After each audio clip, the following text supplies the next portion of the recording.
زنان بزرگ آرزوهای بزرگ دارند، خواستهای بزرگ. شما در زندگی به جایی نمی رسید، موفقیتی کسب نمی کنید و پلی از شکست به سوی پیروزی نمی زنید مگر با تفکر مثبت.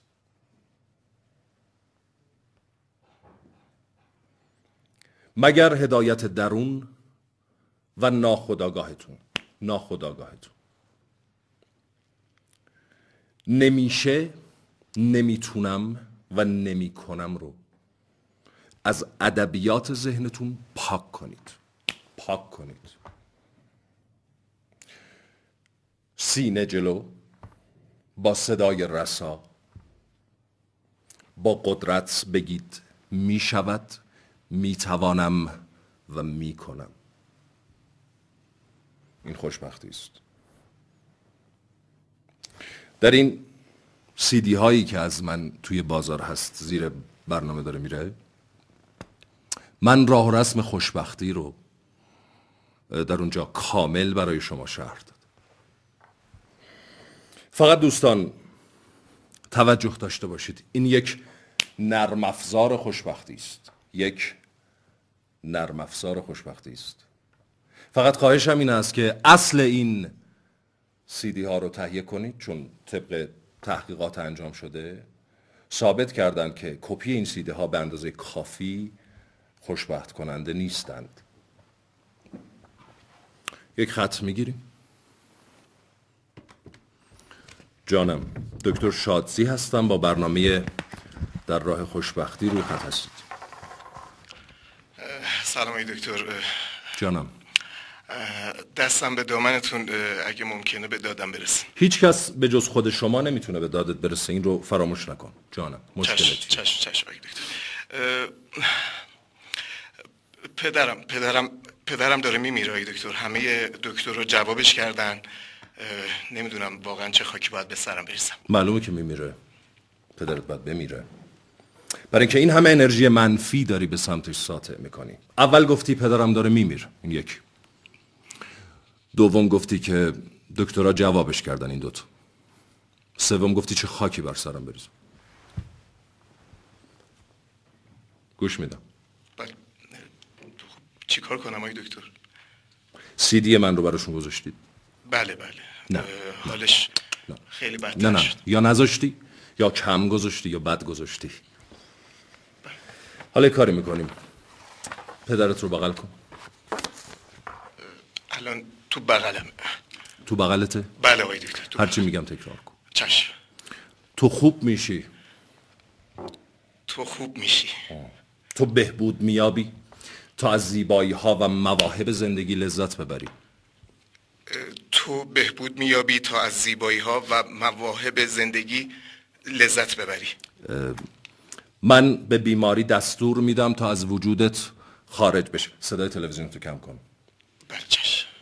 من به بیماری دستور میدم تا از وجودت خارج بشه. بگو. فشار داری میدی؟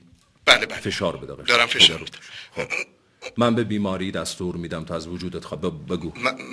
من به بیماری دستور میدم تا از وجود خارج بشه. حالا سفت فشار بده پدر. سفت فشار بده پدر رو. کاملا دارم فشارش میدم. بهتره الان بهتر شد؟ بهتره؟ خیلی فشار دارم میدم. خب حالا انرژی مثبت بهش عشق بورز. چجوری؟ بگو دوستت دارم. بگو فشار بده، بگو دوستت دارم. دوستت دارم. محکم بگو حرفتو. بگو دوستت دارم با صدای رسا. دوستت دارم. قربونت برم پدرم. قربونت برم پدرم. با صدای بلند بخند و بگو انرژی مثبت بده. بخند و بگو دوستت دارم پدر. دوستت دارم. قربونت بلندتر. برم. فشار بیشتر و بلندتر. دارم فشارش میدم. قربونت برم. وای چرا فشارش دارم میدم. بیشتر فشار. یه نمه دیگه بذار فشار. چطورن پدر الان؟ چطور؟ قربونت برم. دکتر پدرم مرد، بازم فشارش بدم؟ خب نه الان دیگه فشار ندارم. برنامه عوض شد. ببین از طریق تلویزیون نه ببین از طریق تلویزیون منو ببین. شما الان باید با صدای بلند گریه کنی تا در واقع مصیبت رو از مرحله ناباوری به مرحله خودباوری ارتقا بدی. اما دوست من فراموش نکن که هنوز زندگی هست، گل هست، زنبور هست، زیبایی هست، جغجغه هست، همه چیز. بعد از ما همه چیز هست. این رو باید بپذیری و باورش کنی. ما یک پکیج خوشبختی پستی هم داریم که اگه نتونستید در تور خوشبختی ما شرکت کنید به ما میگید و این در واقع پکیج پستی رو دریافت میکنید. دوست دیگری ایمیل فرستادند، نوشتن محبت هایی که به من ابراز کردید و این که زندگیشون بعد از کلاس من دگرگون شده، احتمالاً خانومی هستن. آخر سر هم پرسیدن که فرزندی دارم چند ماهه، چطور او رو در مسیر خوشبختی قرار بدم. ببین عزیزم، روزی چند بار با عشق میندازیش بالا، میگویی که پسر من ماشالله خوشبخت میشه ایشالله، و بعد میگیریش با قدرت. فقط به این نکته توجه کن، تو مسیری که بچه هست باید جمله رو کامل بگی بعد بگیریش. یعنی میندازین بالا، میگی پسر من ماشالله خوشبخت میشه ایشالله، بعد میگیریش. یعنی این خیلی مهم هست. این نجوای سحرآمیز خوشبختی در ضمیر ناخودآگاه این طفل حک میشه. زندگی هست، گل هست، زیبایی هست، ما هستیم، با قدرت هستیم.